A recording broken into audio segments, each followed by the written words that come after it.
Hello everyone, চলো আজকে অনেক দিন পরে আবার আমার ডেলি ব্লগ নিয়ে চলে এসেছি তোমাদের সাথে শেয়ার করব বলে।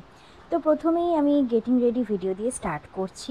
অ্যান্ড আজকে আমি সকালবেলা উঠে তাড়াতাড়ি করে রেডি হয়ে নিচ্ছি, যেহেতু আমি আজকে যাব মোথাবাড়িতে একটা মুসলিম ব্রাইডাল। তো ফার্স্টেই ঘুম থেকে উঠে ফ্রেশ হয়ে আমি টোনার অ্যাপ্লাই করে দেন আমি একটা সিরাম অ্যাপ্লাই করলাম। সিরাম অ্যাপ্লাই করার পরে অ্যাজ ইউজুয়াল আমি যেই ক্রিমটা অ্যাপ্লাই করি ভেনুসে, আমি সেই ক্রিমটা অ্যাপ্লাই করে নিলাম।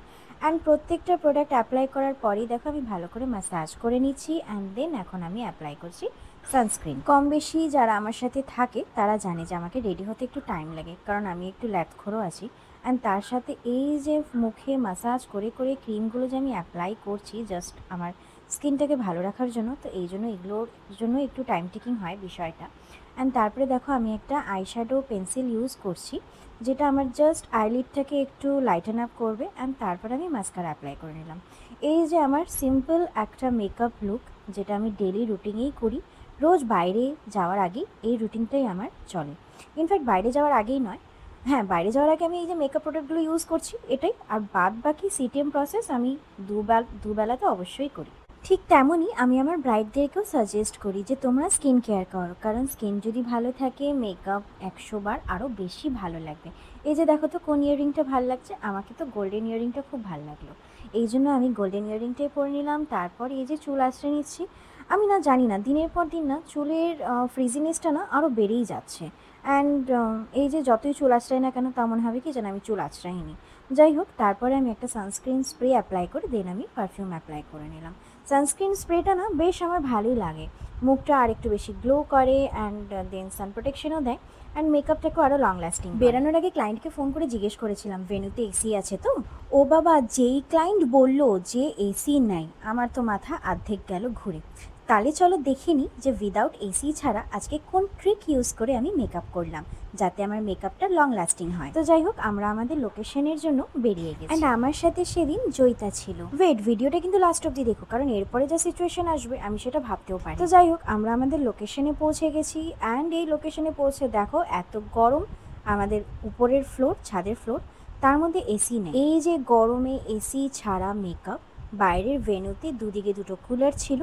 তো আমি বললাম যে কোনোভাবেই এসি ছাড়া মেকআপ করা তো সত্যি এই গরমে খুবই ইম্পসিবল একটা ব্যাপার। তো আমি বললাম যে অ্যাটলিস্ট কুলারটা ম্যানেজ করে তোমরা রুমের মধ্যে এনে রাখো। আমি শুধু কম্প্যাক্ট অ্যান্ড ব্লাশার অ্যাপ্লাই করে আমি ভাবছিলাম যে আমার মেকআপটা উঠে যাবে কি, মানে যেখানে আমি কিছুই মেকআপ করিনি সেখানে আমি করব ব্রাইডাল মেকআপ, তাও আবার উইদাউট এসি, তাও আবার একদম ছাদ ঘরে, মানে ভেন্যুর যেই হলটা ছিল সেটা একদম ছাদের নিচে।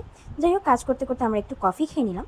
কিন্তু সব থেকে যেটা আমি খুশি হয়েছি যে এই গরমে মেকআপ যেইভাবে আমার ব্রাইডের স্কিনে এত সুন্দর করে বসে গেছিলো অ্যান্ড যেই বেসটা রেডি হয়েছিল, আমি তো ভাবতেই পারিনি যে এত গরমে মেকআপ করার টাইমে আমি কোনো প্রবলেম ফেস করব না। আমাদের মেকআপ এতটাই ভালো হয়েছিল উইদাউট এসিতে, তাও আবার একদম গরম একটা হল ঘরে, যেখানে বাইরে থেকে রীতিমতো গরম হাওয়া ঢুকছে। অনেক সময় জানো তো, আমরা যখন মেকআপের ক্লাস করি বা তোমরা যখন মেকআপের ক্লাস করো, ক্লাসের সিচুয়েশন অ্যান্ড অন ভেন্যুর সিচুয়েশন কিন্তু অনেক আকাশ পাতাল তফাৎ থাকে।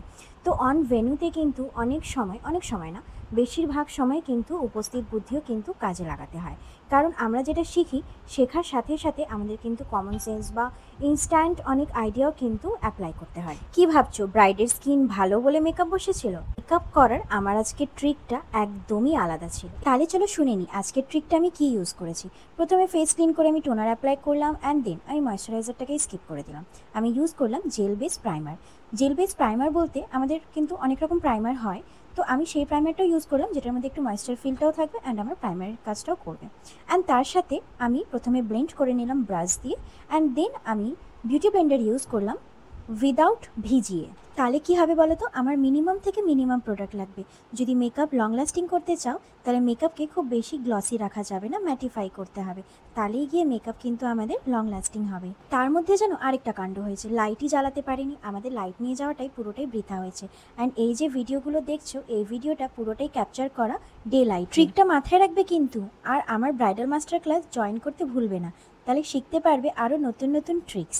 তোমাদের কেমন লাগলো এটা কিন্তু অবশ্যই জানিও। এই গরমে মেকআপ করতে গিয়ে আমরা কত প্রবলেমটাই না ফেস করি, তাই না? কিন্তু বিশ্বাস করো এই ট্রিকটা ইউজ করে আমার অন দ্য প্রসেসেও আমার কিন্তু কোনো প্রবলেম। আশা করি তোমাদেরও অনেক হেল্প হবে। আমার মেকআপ খুবই ভালো হয়েছে, মনে হচ্ছিল না যে উইদাউট এসিতে আমি মেকআপ করেছি। তো যাই হোক, আমাদের কাজ শেষ হয়ে গেছে। অ্যান্ড এই যে সুস্মিতা মোথাবাড়িতে থাকে, অ্যান্ড সেদিন ও আমার একদম উদ্ধারকর্তার মতো কাজ করেছে। কারণ জানো, আমি হেয়ার মেশিন নিয়ে যেতে ভুলে গেছি। অ্যান্ড ভাগ্যিস ওর কাছে ছিল। ও যে সেদিন আমার কি হেল্প করেছিল, সেটার জন্য আমি সুস্মিতাকে যতই ধন্যবাদ দিব ততই কম হবে। ও সেদিন আমাদেরকে ওর কাকার সাথে দেখা করিয়েছিল, অ্যান্ড আমরা কিছুক্ষণ গল্প করে তারপরে বাস বাড়ি ফিরে যাচ্ছি। তাহলে চলো দেখা হবে আমার নেক্সট ভিডিওতে। টাটা।